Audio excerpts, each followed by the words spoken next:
Europe 1, 8h35, l'heure de la revue de presse. Avec Natacha Polony. Bonjour Natacha. Bonjour Thomas, bonjour Julie et bonjour à tous. Ce matin, une de vos journaux, le président tape sur les doigts de son ministre de l'économie pendant que l'Europe tape sur les doigts de la France. L'Opinion, comment Valls et Macron bousculent Hollande. Le Figaro, indemnisation du chômage, la gauche se fracture. Le Monde, l'Europe somme officiellement la France de revoir son budget. Les Échos, budget, la France prête au bras de fer avec Bruxelles. Pendant ce temps, la misère humaine s'entasse aux portes de l'Angleterre. Aujourd'hui en France, migrants de Calais, pour partir, ils sont prêts à tout. On part à Kobané pour commencer. Oui, voilà plusieurs jours que ce nom s'affiche en une et ponctue les articles. Libération, Kobané, abandonné. Mais ce qu'on lira ce matin, ce n'est pas l'énième appel grandiloquent de Bernard-Henri Lévy expliquant ce qu'il convient de faire pour que ces confins de la Syrie et de la Turquie n'achèvent pas leur descente aux enfers vers le chaos, la violence et l'horreur. Qu'ils ne rejoignent pas la Libye, donc, dans la liste des régions cauchemardesques. Ah oui, c'est vrai, Bernard-Henri Lévy oublie de citer l'exemple de la Libye, on se demande bien pourquoi.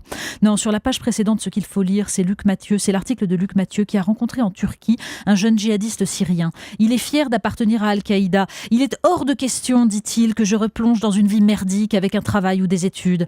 Alors il va se reposer un peu au Brésil, chez un oncle, et puis il retrouvera le djihad, la guerre et toutes ses certitudes sur les règles de bonne conduite, lapider des chiites, décapiter, mais uniquement après la décision d'un tribunal. Il ne faudrait pas passer pour un barbare.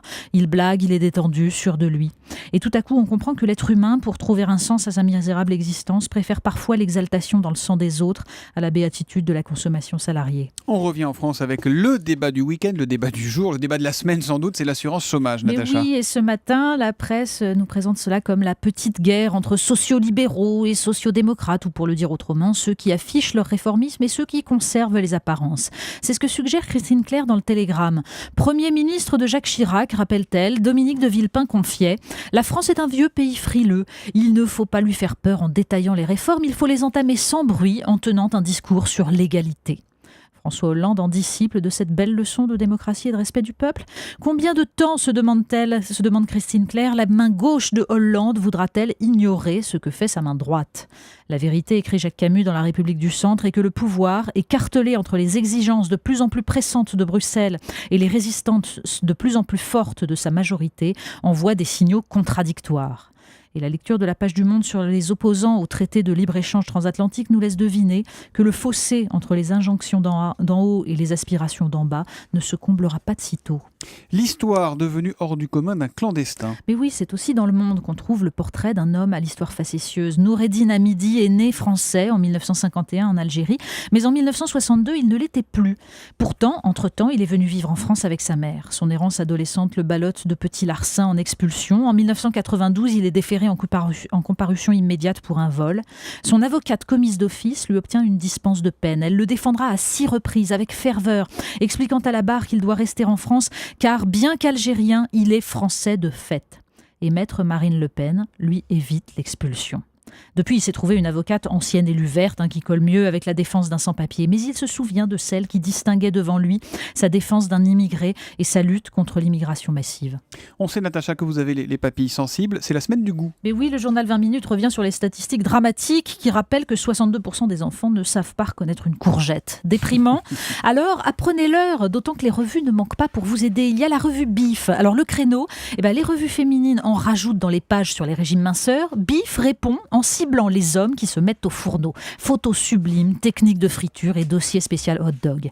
Et puis il y a la magnifique revue 180 degrés. Une mise en page façon livre d'art pour des reportages en Irlande ou sur le lac du Bourget. Des produits, des recettes, des visages, des traditions.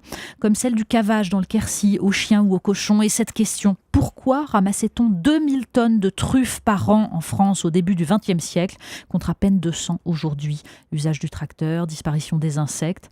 Tout ça, c'est un monde ancien que racontent sur les photos les mains noircies de terre et les visages ridés. Et on termine toujours avec les animaux, tiens. Oui, les défenseurs des animaux s'évanouiront devant ces recettes d'échine de porc ou de carré d'agneau, alors qu'ils se réjouissent. Une polémique prouve qu'on se soucie de plus en plus du bien-être animal. Sur son site, le journal Libération a publié il y a peu un article intitulé « Non, l'État islamique ne sodomise pas de chèvres ». Oui, sur Libération. En fait, c'est une analyse c'est une analyse d'une vidéo de drone américain qui aurait alimenté une rumeur sur cette question. Alors sur atlantico.fr, on raille le sous soulagement de Libé, je vous cite, « Ainsi, Libération a rétabli l'honneur des djihadistes irakiens et donné des garanties certaines quant à la vertu des chèvres du coin. » Oui, la seule chose qui est sûre, c'est que ni les chèvres, ni surtout les femmes kurdes, yézidis, chiites ou chrétiennes ne méritaient ce débat. La revue de presse de Natacha Polony, c'est tous les jours à 8h30 sur Europe 1. Demain, Natacha.